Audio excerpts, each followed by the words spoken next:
Welcome to the Dr. Diane Show, where we explore revolutionary expansion of mind, body, and soul with me, Dr. Diane Hayden.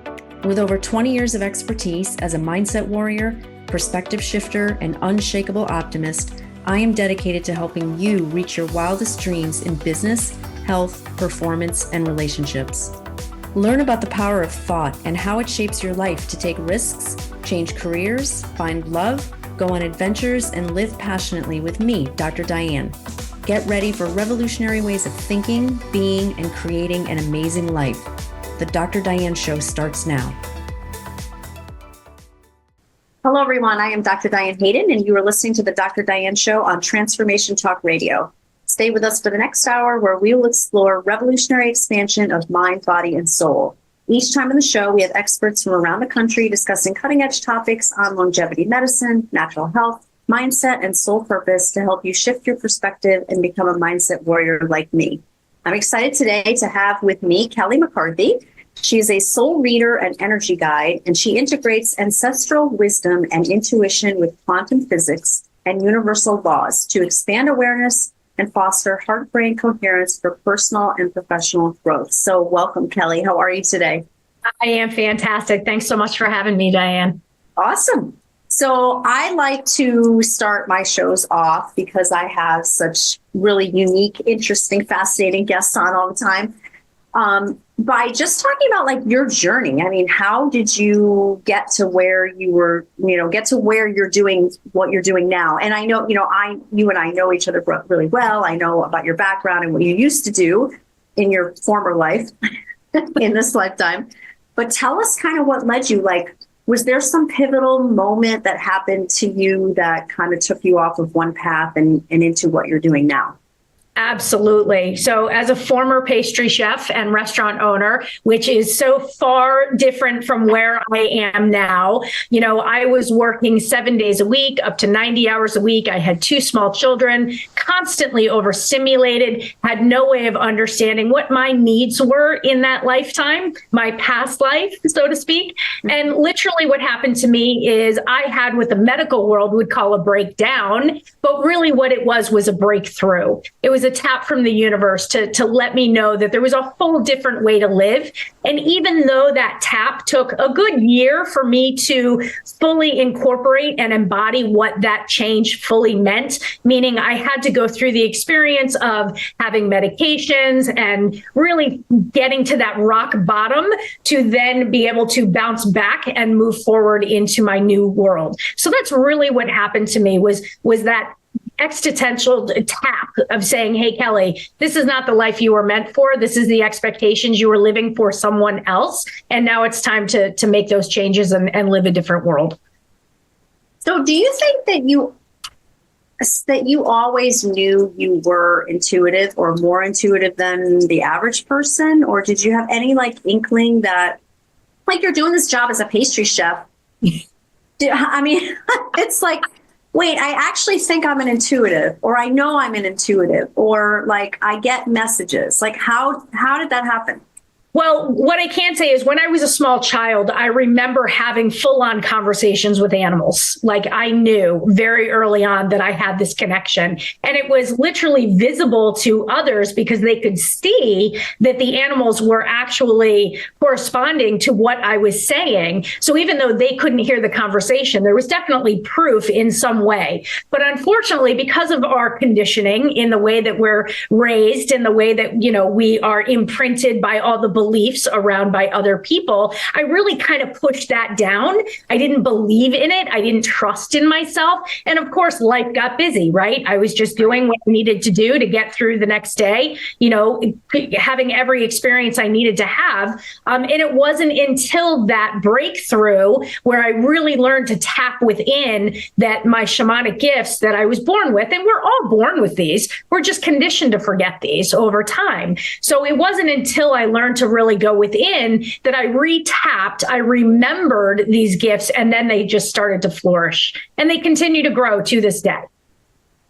Yeah, I think there's a lot of people out there potentially like you that are doing some sort of a more mainstream, we'll call it, career, or something that their parents wanted them to be, or they thought they had to be, but they have these like this whole other life almost that is maybe what they feel they should step into, but they're not ready. They're, not sure it's real, like all of that. So I think what we're going to talk about today is going to be really enlightening for a lot of people. And I think give people like a lot of courage to do what you did. Well, thank you. I think so too. I think we all, and here's what I've learned the most in my journey is not everyone. Thank you. I don't know if you heard that, but my rain stick just started going off. Oh, and that's funny. one of my guides just coming in and saying, hi, we're here with you today. So what I wanted to say was not everyone is meant to change. Not everyone is meant to remember. And the reason being is we need that contrast. And I've come to realize throughout my entire life that I had to experience every single thing that I did to become who I am today. So once you can get to a point in your life where you absolutely do not regret one thing and you don't want to go back and change anything, you've come to a whole nother way of being and a whole new way of understanding. But I also know that, again, not everyone is meant to do this shift because we as practitioners, as people who are becoming more aware and remembering, we need that contrast to show us what it would look like in our own world if we chose not to continue to grow. Does that make sense? Yeah. Yeah. And also, I think some people still have to do the regular jobs, right? Absolutely. We need and those they're meant to. Yeah. Exactly. And here's the thing. Everybody has gifts. And for some people, it is being the CEO. For some people, it is managing our money. For some people, it is, getting rid of the garbage. And your gifts are what they are. It doesn't matter whether you're a CEO or a janitor. It's the intention and the energy that you put into what you do. So if you can find something that you love, no matter what it is, I say go for it. Right. So you talk about how you were living unconsciously. Yes. And so, first of all, what does that mean? I think some people might be like, well, what does it mean? She was unconscious, like she was in a coma or... No, I was living in survival mode. I didn't know there was another way. So literally, when I say I was living unconsciously, I was living by the habits and the patterns that I had created or that were created for me in these beliefs that I carried. So I didn't know that there was anything more than getting up, doing the same routine, coming home, putting the kids to bed. Like, I didn't know that there was more than that. I thought, well, this is just the way it is. This is life. But when you go within and you learn about yourself, wow, does that open up a whole different way of understanding? And when I say it was unconscious, I didn't realize that I get to create my own world through my feelings, through my thoughts, through my actions, that life isn't happening to me. It's not even happening for me. And that was the life that I used to live. I always thought that it was because of something. I was happy in moments because I was experiencing something outside of myself to bring me happiness, or I was sad because this happened. I didn't realize that it was the energy within me that created each and every moment. So when I learned how to harness my own energy and not necessarily react to what was going on outwardly, and instead learn to be with me in the present moment as often as possible, that created a whole new personality, which in the end creates a whole new personal reality, right? Right. Yep. So what were some of I'm imagining that there's a lot of challenges that you face going from living unconsciously to being more of your authentic self. What were some of those? Absolutely. So, look, the outside world triggers us every single day, right? It is an absolute mirror. But what I finally learned was that I had to live more in a neutrality type of way. But at the time, I was still attached to there was good or bad, right or wrong. I was attached to other people's beliefs. I was attached to my own beliefs. And people would come into my world and trigger me in all kinds of ways, showing me, my own emotions and how to navigate them. So this journey isn't linear. I still have this today, Diane. You don't get to a place. We never get this finished. We never complete. There is no destination learning, right? There is no end, right? Right. So in its human experience, it's literally learning to sift and sort through all of these experiences to know what you don't want, to know what you do. But in my world, I took everything so seriously and so literally that it was really hard to understand that I got to create what I really wanted. I still had that life is happening to me. So in the restaurant world, a perfect example was I had a big scarcity mindset when it came to money, because I attached my business to an outward experience, meaning, well, I own a restaurant, so people need to come into my business to create that income. What I didn't realize was that the feelings that I had towards my business, the energy that I chose to put into it and around it would actually bring more people in.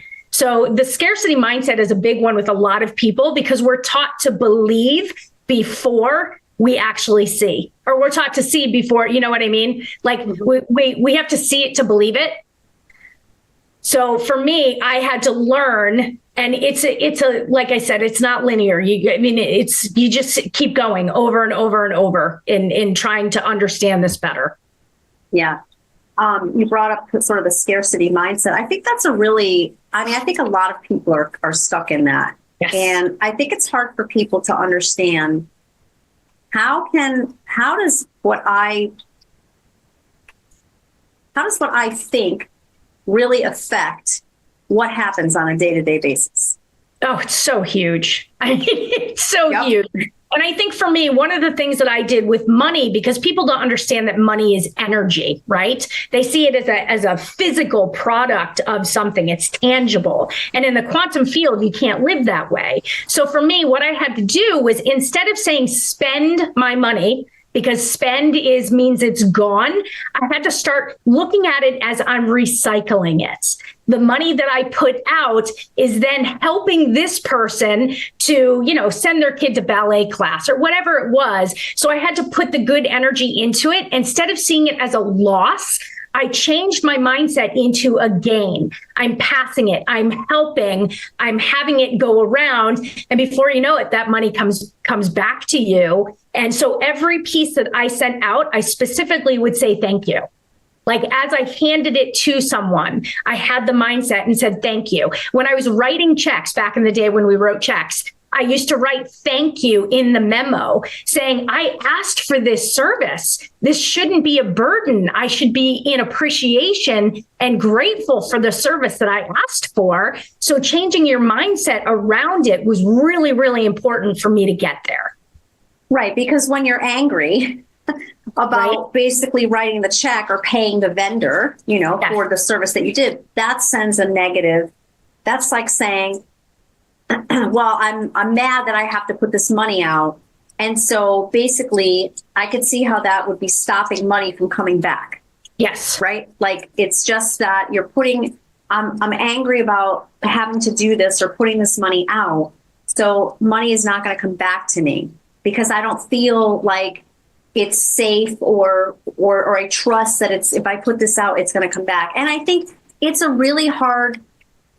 that's a hard lesson for a lot of people, because you have to actually have the experiences, I think, to really fully trust that it will come back. So I love our discussion so far. You're listening to the Dr. Diane Show with me, Dr. Diane Hayden. We're going to take a quick break. When we come back, we will explore more with Kelly McCarthy, Soul Reader and Energy Guide. Stay tuned. We'll be right back.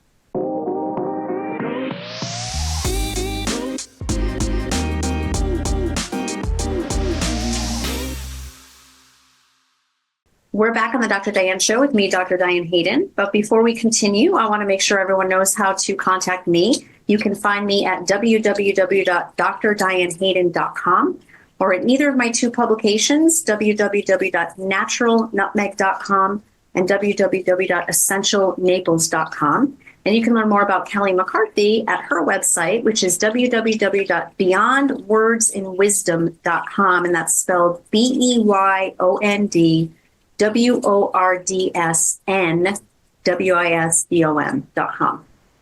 So before we just went to break, we were talking about just the scarcity mentality and how difficult it is for people to trust that, putting money out is going to bring money back to them. And I was saying to you, like, I think it's hard until you actually have the experience, right? Like that you did it in a way that like in a gratitude way, and then you actually saw the money come back to you. Yes, and I fully agree with that. But again, once you look at it as you are getting something for this, people get so mad that they like, here's a perfect example. I used to get really upset when I had to pay taxes. Like I would get really upset. And then there was a time where I was getting, refunds back. And there was this, oh, wait a minute. If I'm getting a refund back, wait, what? And then I had to start paying taxes again. I was actually thrilled to pay taxes because it meant that my business was doing really well. Like, do you see the difference? Like I went from I was paying, then I wasn't paying, and then I was paying. And I was so grateful to be back to paying because it meant that I was doing well. Some people get really upset about the money that they're putting out, forgetting that there's more to it than that. And a lot of people have money blocks because of the way that they were raised. Right. So you have to really work with that. But the more that you can live in a state of appreciation for all. And here's the other thing. Look at all the stuff around you. People are like, oh, I have no money. I'm broke. I'm like, look around your house. Look at all of the things. That is all a form of abundance that you paid for with money. So right. We forget you're never lacking. There's no lack. You just chose to spend it. Or in my case, I used the recycle word, like it came back to me, because recycling feels better than spent, because spent is done, it's gone. But if you recycle something, it has the ability to come back in a new form. So that's right. The way I looked at money, is it's always coming back in a new form. It just might not be a paper form that you're used to. So it's really about the mindset. That's true. It's also what do you value, right? Like money doesn't necessarily just mean the paper that we buy things with. It's all like it could be value, the energy and what we value. And I think a lot of people are so caught up in, like if you have so many things, like if you choose to spend your money on a lot of things, let's say, and then you're all constantly like looking around and worrying about money. I mean, to me, you need to take a look at what are you spending your money on and what do you really value, right? Like I got away from the material things a long time ago because I realized that what I value are experiences. Like I will spend a ton of money on travel and doing things like that, or an experience, then give me this thing, like this piece of jewelry or, whatever. Like, so I think it's from time to time, we need to go back and look at do we really want what we're buying? I guess that's the flat out question, right? You have to remember too, Diane, that a lot of people are buying things to fulfill a void within them that it isn't fulfilling. So they keep going out and purchasing more and more, thinking, oh, well, if I just have this, it's that mentality of keeping up with the Joneses. It's that mentality of, the more that you have, the more quote unquote successful you look to the outside world. But it seems to happen naturally as we age that doesn't matter as much. We realize, because we remember as we get older, because of the circle of life, we're getting closer to our, human end. So we're coming back to what's truly important. So as people age, that materialistic stuff, people start releasing. They're realizing, wow, I took all this time to try to keep up with other people. I fulfilled my house with all this stuff, and it doesn't even mean anything, right? Yeah. So I think there's a lot of that people are trying to fulfill some kind of void within them. But if we learn to go deeper, you don't need to put your money out there in those kinds of things. Right. I think there's also a big part of there's only so much out there, and I need to get my piece of the pie. And that's just simply not scarcity. True. Right. That's the scarcity. Yeah. Like people see other people that have a lot and they're like, oh, why aren't they giving more? Why aren't they donating? Well, wait a minute. What? They don't have to, but they have a mindset that attracts that income, that abundance. You can too. Stop blaming someone else for your inability and let them live their lives as they do. There's never not enough. There's more than enough for everyone. You just have to get out of your own mindset to create that for yourself. Yeah, totally. I wanted to also go back to you mentioned earlier triggers. Like, what do you think? We're triggered every day, right? By things, by people, that kind of thing. Yeah. And it's an opportunity to it's an opportunity to decide how you're going to react to that or not react, right? It's an opportunity to manage your emotions around it. And so my question to you is, and the last one is, well, there's probably more, but what's just coming to mind is it's an opportunity to figure out why you're being triggered, right?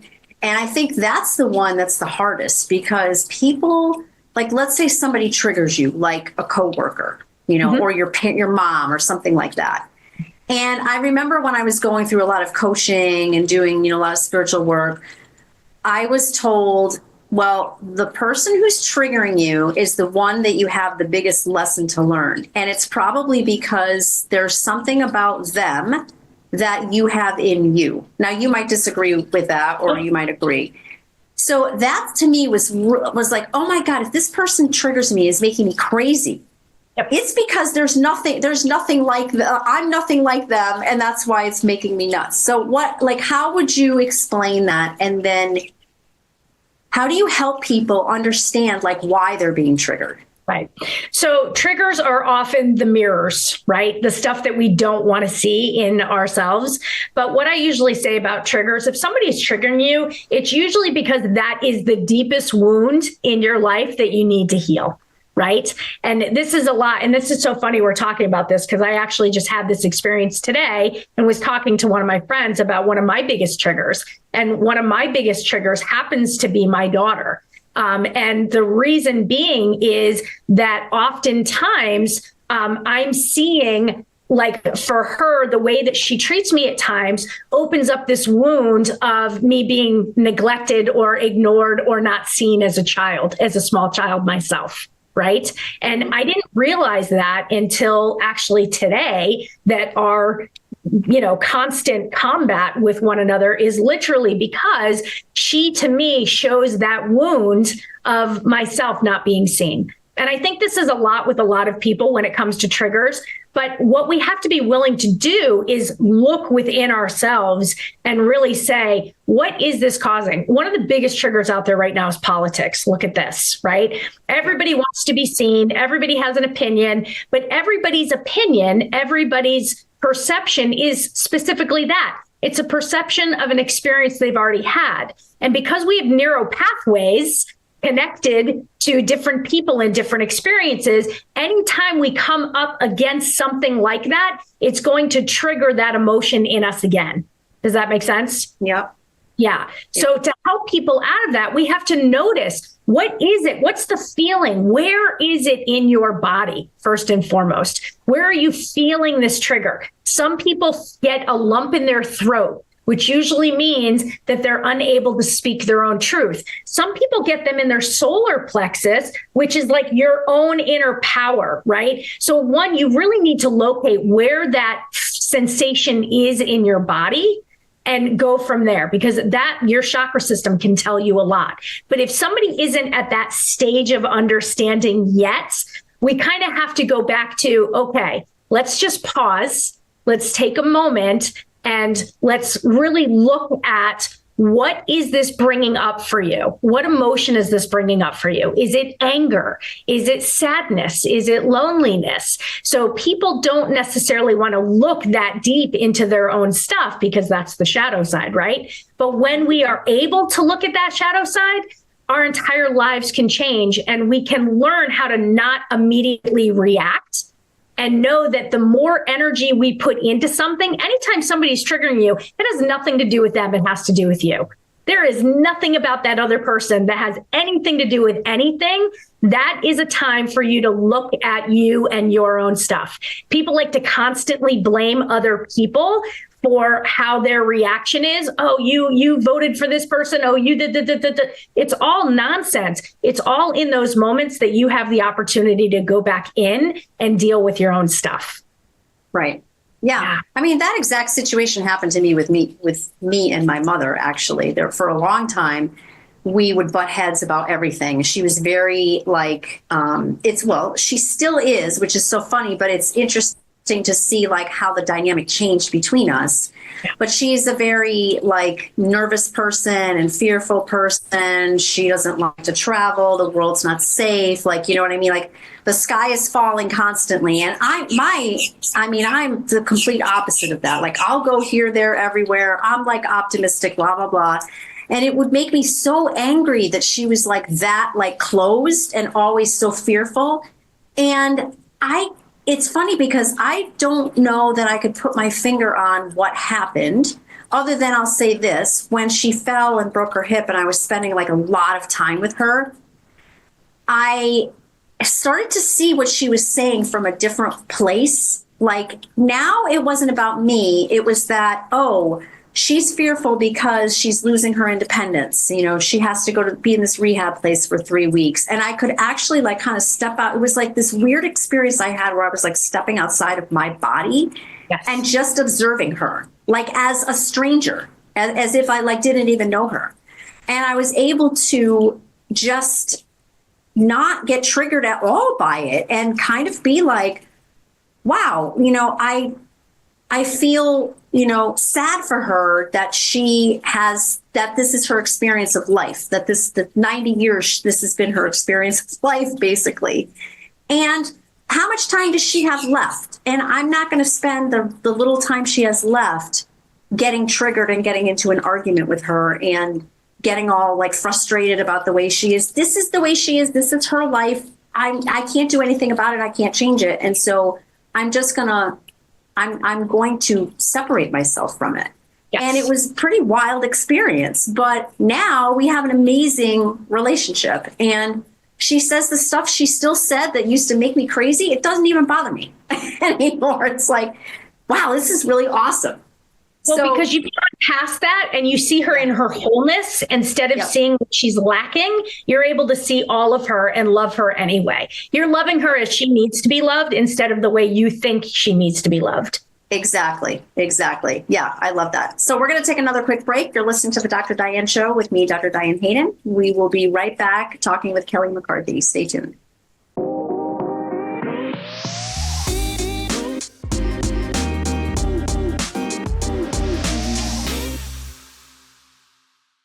We're back on the Dr. Diane Show with me, Dr. Diane Hayden. I am talking today with Kelly McCarthy, and you can learn more about her at her website, www.beyondwordsinwisdom.com, and it's spelled BEYONDWORDSNWISDOM.com. So I want to just repeat again what you said right before we went to break, because it was like, I was like, yes, that's exactly it. You said that I learned to love my mother the way she needed to be loved instead of the way that, I forget the rest of it, but the way that I wanted to love her or I was choosing to love her. The way you thought she needed to be loved. Gotcha. Okay. Yeah. So in other words, you realize that you don't need to change her to love her. It's okay for her to be exactly as she is. And that is honestly where I am right now with my daughter, is even though we are completely different, I am learning to love her in her wholeness, you know, forgive myself for the mistakes that I made raising her, because now I know better, right?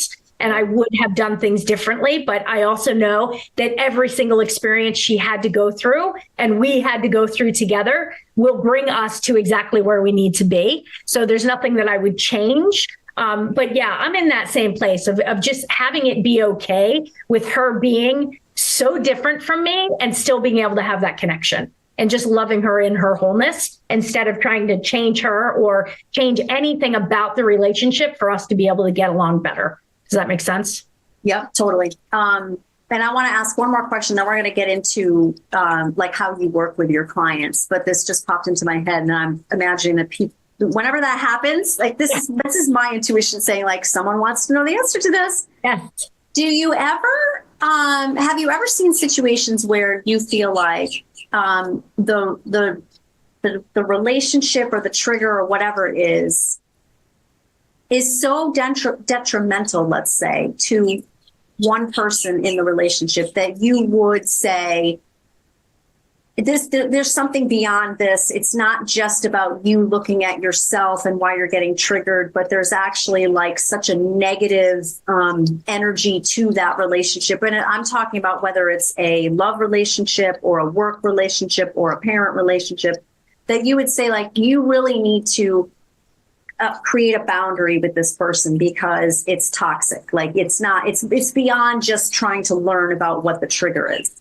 Right. Well, you have to remember too that even us going into relationships that are toxic or anything else has something to do with something we've learned or something we've witnessed ourselves. It's an automatic pattern that we live within, right? So abusive husbands, or abusive wives or anything like that usually comes from some kind of past that was in that as well. So yes, I'm all for healthy boundaries. I'm all for keeping ourselves safe, but there is a reason why you keep repeating this pattern, which is why I always say to people, it's not about going back and trying to figure it all out, but it is about getting into the feeling of it and what is creating this pattern over and over and over again. And it's usually something like a lack of self-love, a lack of self-worth. There was something at some kind of childhood wound that is creating this. So it is still about looking back within. There is a reason you're repeating this pattern. There is a reason why you're attracting this kind of stuff into your world.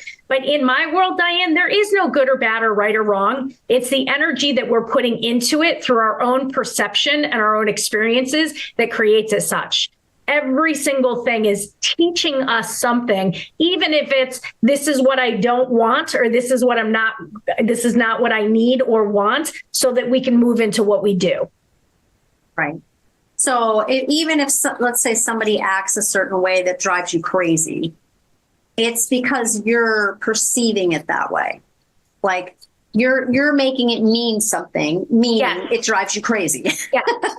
You are putting into it, you are being triggered by their behavior because it's something that has to do with you. It has nothing to do with them. So I do believe in healthy boundaries. I do believe that if there is a toxic relationship or something that doesn't feel right for you, even if it is about you, you still need to create space. I don't condone people staying in toxic environments, whether they are friendships, relationships, businesses, whatever it is. Get yourself out and work on you so that you can better react to situations like this moving forward. Right. Yeah. Even when it's like a parent-child relationship. Absolutely. Cut ties. Yeah. Cut ties.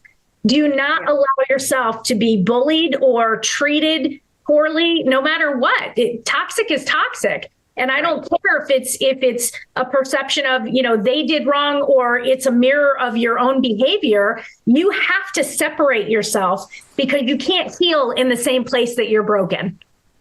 Right. So it's all about removing yourself from those situations and taking the time to work on you, because that's the only thing you can do. You can't change anybody else. You can't change an outer situation to make you feel better. You have to go within and make yourself feel better, because nothing outside of you is going to do that. It doesn't exist. Right. Yeah. So what's the experience like when someone comes to work with you? Kind of just walk me through like, how do you work? How do you decide what tools you're going to use with people, and tell me about that.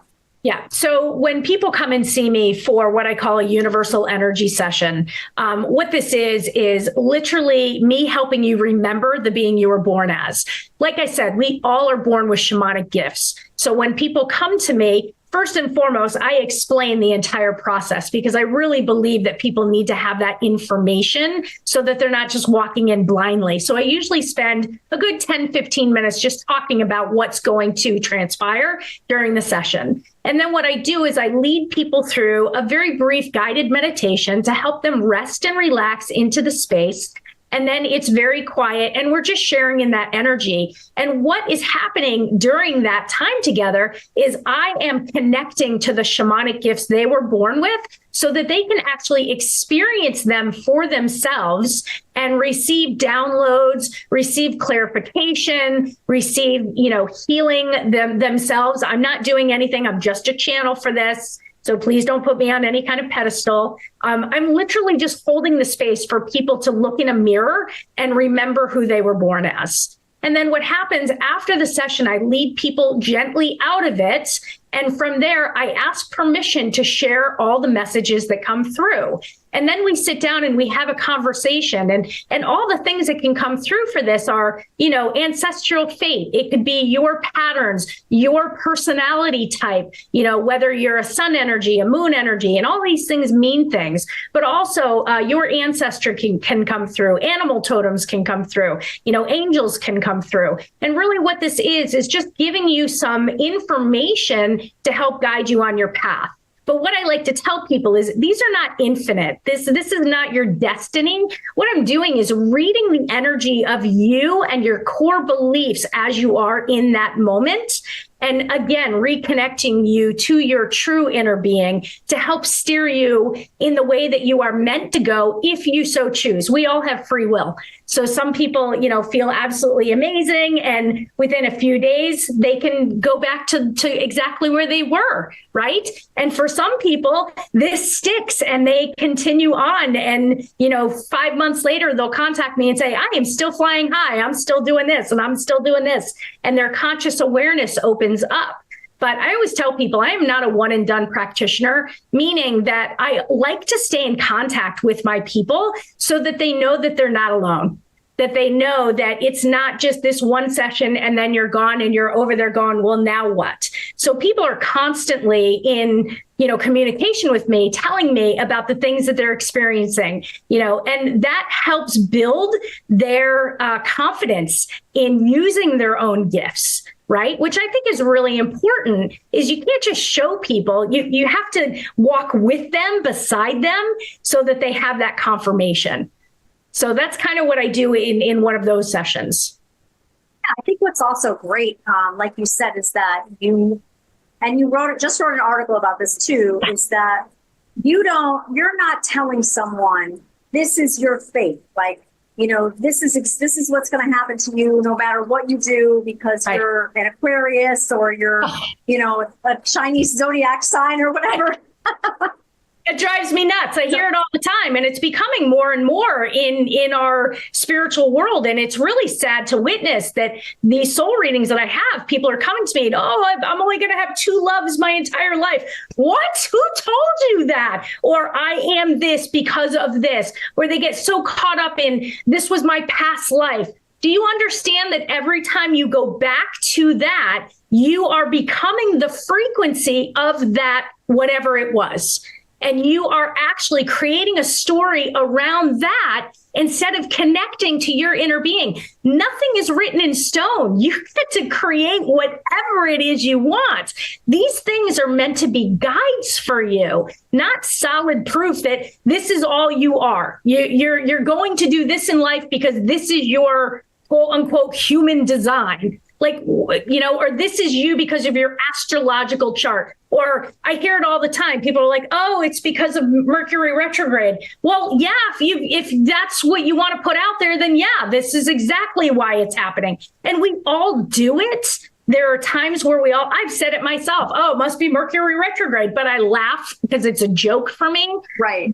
For a lot of people attach themselves to all of these things, not realizing that they're creating their destiny around this stuff. You have to be really mindful of the way that you are speaking, not only to yourself, but the frequency that you are passing off to the quantum field, because it's always listening. It doesn't shut down. It doesn't shut off. So that's one of the things that as a soul reader and energy guide, I want people to know that you get to create whatever it is you want. I'm here to help guide that. I'm not telling you what is, I'm telling you what is right now in this moment. Right. I love that. So how do you do that? I mean, how do you help people move from, understanding what their karmic fate might be to actively shaping their true destiny? So really what it is again, having that open conversation about what's possible. I don't want to hear about your story. I don't want to hear about the victim. I'm not interested, because we all have a story. We all have trauma. And I understand that everything is a frequency. So if you're sitting in that space, you can't move. from that space. So from these learning experience, when we're talking about people's ancestral fate, I tell them, okay, and this is a perfect example. People have medical histories and they're like, oh, well, my mother had it, or my dad is this, so I am this. Who decided that? Like, hello, this is not what it has to be. You're choosing to be in this frequency. So what I want to know when people talk about their stories, I say, okay, let's stop with that. I want to know who you became. What did you learn? Where do you want to go because of this? So what that does is it helps people out of that lower frequency of despair or depression or feeling lost or stuck, because we're never lost, we're never stuck, we're energy, we're always moving. But get out of that frequency and find that hope. Find that. And even though hope is still a lower frequency, it's a higher frequency than despair. It's better than depression, right? I even want people to get angry, because anger is still a better vibration than being down in that low, oh, this is hopeless. So I want people to move and feel that movement. And once they start to feel the frequency, once they feel the difference, then you're on the playing field and all else is easy. Yeah, I mean, I think the thing for a lot of people today is that they don't even know how to feel. Yeah. Well, and that's because you have to remember, generationally wise, many of us, especially if we're Gen Zers, we were never taught that. Right now, they have all these focus wheels and wheel charts of all these different emotions for kids. And I think for some of it, it might be getting a little bit too much. But with our generation and generations even, a little bit younger than us, we were never taught those emotions. We were taught to stuff them. We were taught, you're here to be seen, not heard, or, you're too dramatic, you're too sensitive, you're too this. So a lot of us just learned to push everything down. But when people learn what these emotions actually are, they can really transform and learn how to not react and be triggered. That's one of the reasons why so many of us get triggered so easily, is because we've never had these emotions before. We just turn everything to anger because anger is acceptable and it's easy to feel. And we know what anger is. But most of the time, under that anger is a deep loss or a deep sadness or a deep vulnerability. And somewhere along the line, somebody taught us that vulnerability is a weakness and not a strength. And it actually is our greatest strength, is to be able to share ourselves as we are and not give two hoots about what anybody thinks about how we feel, and instead just state how we feel and be okay with that. But everybody is in survival mode, right? Of fight or flight. Somebody is coming at us with this emotion. Oh, you're angry? Well, now I'm going to be angry. And all that does is create a bigger frequency around that emotion instead of getting to the core. So for me, I really want to work with people in where can we go from this spot? Let's not stay here. Let's not even talk about it. I don't want to hear your story. I want to know, who did you become because of this story? What did you learn? What's the gratitude? Where can you find the gratitude in that, no matter what the trauma is? Because I've had my level of traumas myself, and I've always been able to go back and say, ooh, this is a great exercise I do with my clients. I tell people, write out your story, whatever the trauma is. And now I want you to go back and I want you to look through it and see every single thing you can be grateful for in it. Like, who did you become? Rewrite your story, rewrite it.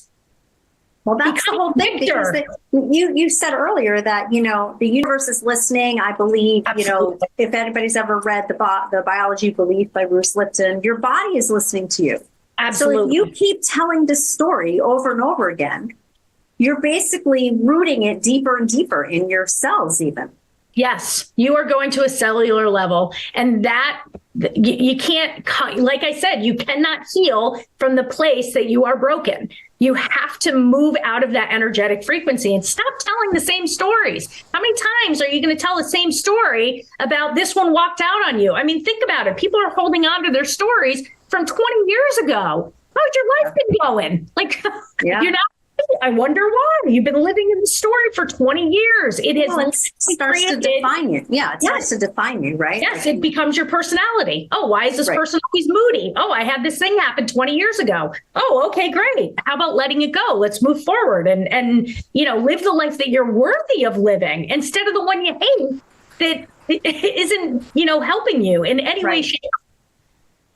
So I bet you have a million client stories that you could tell us, but is there any one that comes to mind that really had an impact on you? I will say this. I do not share my client stories with anyone. Anything that is shared in here is sacred space. So I always tell people, you are more than welcome to share your story, but it's not mine to share. I did have permission to share one. And so I can share this one with you, which I thought was quite profound. And it had to do with my animals, that this person came to my house, and my animals are usually the most loving, amazing animals. And she came into my house, and my Malinois, who is also part Ridgeback, came into like fight mode, like teeth gnarling, stuff coming. And I had never seen her like this before. And so I immediately took my dog and brought her to another room with treats, and she used my restroom. And then as we were leaving, I got her out of the house as fast as possible. And it was literally because of this incredible pendant of this phoenix that she was wearing that she was not ready to connect with yet. And It was something that her father made for her. And it was so powerful. And I didn't realize, and I will say this too, this is also a big part of it. As we were coming out of my house, my cat, who is also the most loving cat, ran under the deck in the biggest fear. And I was like, what is going on? And she looked at me, she goes, oh, there must be something on me or around me that they're picking up on. I'm like, absolutely. We come in here, she takes off her jacket, and here's this unbelievably huge, beautiful phoenix that her father, who was a jeweler, made for her. And it wasn't until I said, you can't wear this right now. This, you are not connected to this. So I asked her to remove it. I put it down by her feet as she was laying on the table. And during the session, we were able to help her connect to the energy of that phoenix, which she needed so much. It was a power animal that she really needed to step into. And then after the session was complete, she said, do you mind if I go back into your house and see how your animals are now? And I'm like, let's go. We walk into my house, and my dog just comes trotting along like nothing and just sat right down in front of her. And she was absolutely blown away. And my cat, same thing, was waiting by the back door and was just all over her legs, brushing up against her. And it was literally because my animals felt the frequency of her own fear, of her own disconnection to herself. But then after she was able to remember and reconnect, my animals were like, oh, hey, now you're in balance.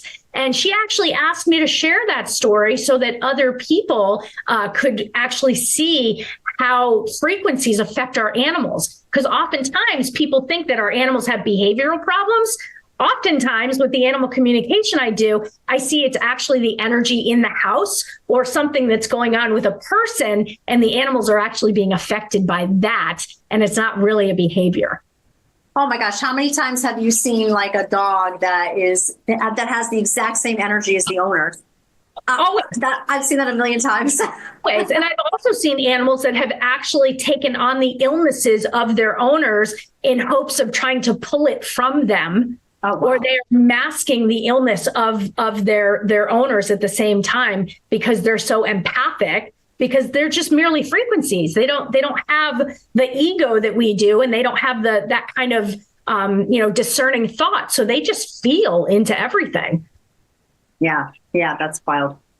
So I'm sure you have studied with a ton of people and just had a lot of different experiences, but who are the mentors that you think have really shaped your journey and kind of influenced a lot of what you do with your energy work? I would say that the first was reading the book, The Secret, that was introduced to me when I was part of an MLM company, and I read that. And from that, I learned of Michael Bernard Beckwith. And working with him as one of my first mentors, I mean, he was the one who said, Kelly, life isn't happening to you. It's not even happening for you. It's happening as you, through you. And I felt like The Secret was the crack of the door. Like it opened it, but it didn't go deep enough for me to fully connect. It gave me a logical understanding, but working with Michael, that really was the beginning. But then I was gifted with working with many people in my MLM company. So, working with people like Robin Sharma and Lisa Nichols and Jack Canfield, they started opening more and more doors. But now my favorites, like Dr. Wayne Dyer, he's one of my absolute favorites. Dr. Joe Dispenza. I mean, that man is just, a god in my eyes. Abraham Hicks, even Gabby Bernstein was, a part of my beginning journey because the way that she spoke was like in layman's terms that I could understand.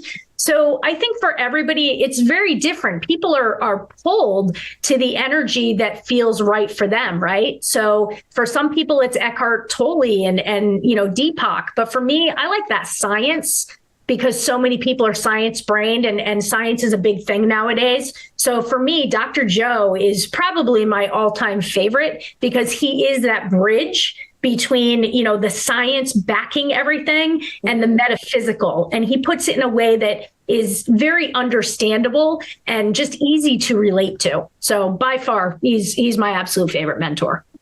Yeah, he makes it like safe and relatable. I totally agree with that. I love The Untethered Soul, Michael Singer. Yeah. I think that book is one of the best books for people to read who believe everything they think. Yeah. You know what I'm saying? Like who get so wrapped up in their thoughts that they think their thoughts are real when, most of them are just nonsense that we think, the same thing get repeated day in, day out, whatever. That those narrow pathways. Yeah, but that book for me was pretty amazing. It was like there was one sentence in there that he says something about like the maniac that's living inside the roommate that's inside your head is a maniac, and it could totally destroy your life if you let it. I used to call it the drunken monkey. Yeah.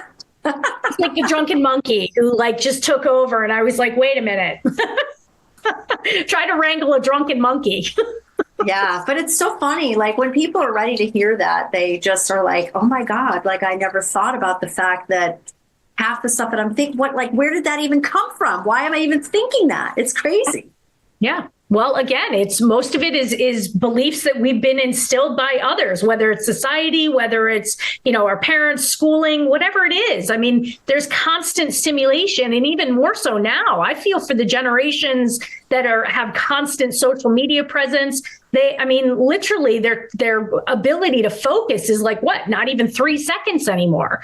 So that stillness is really important. And I'm hoping that there comes a time where, I'm putting it out there, I'm manifesting it, I'm dreaming my world into being, and I'm hoping people will co-create with me that, mindfulness is more taught in schools when it comes to, learning how to tap.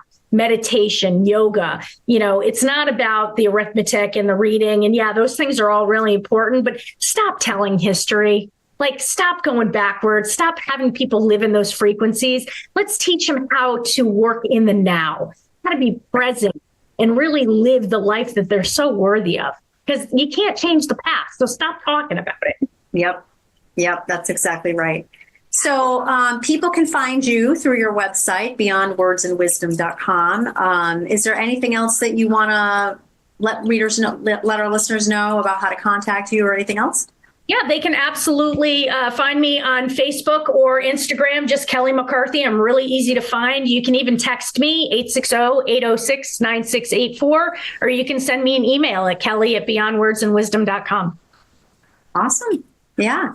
Well, this has been an amazing conversation. We could talk for hours, I'm sure. Yeah. I'll have to have you back for 15 more podcasts for sure. But I think, to me, what's really liberating is the fact that, once you realize that your thoughts aren't always real, it's freeing in a sense. It's like, oh, wow, like there's, I don't have to think this way. I don't have to be this way.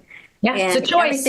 Everything you said was amazing. Thank you so much for all of your awesome wisdom, just like your website, Beyond Words and Wisdom. And I appreciate you having you on. We'll have to do it again for sure. Yes. Thank you so much. I really appreciate the time. Awesome. I want to thank all of you for joining. Join me again the first and third Thursdays at 11 a.m. Eastern, 8 a.m. Pacific. Have a great week, and we'll see you back here next time. Thank you for tuning into the Dr. Diane Show, revolutionary expansion of mind, body, and soul with me, Dr. Diane Hayden. Tune in every Thursday at 8 a.m. Pacific, 11 a.m. Eastern on transformationtalkradio.com. Center your thoughts on what you want and shut the door on every suggestion of fear, worry, or lack from your own consciousness or the consciousness around you. Once you master that, everything is possible. To learn more about me, Dr. Diane, and receive a free digital subscription of my magazine, visit naturalnutmeg.com.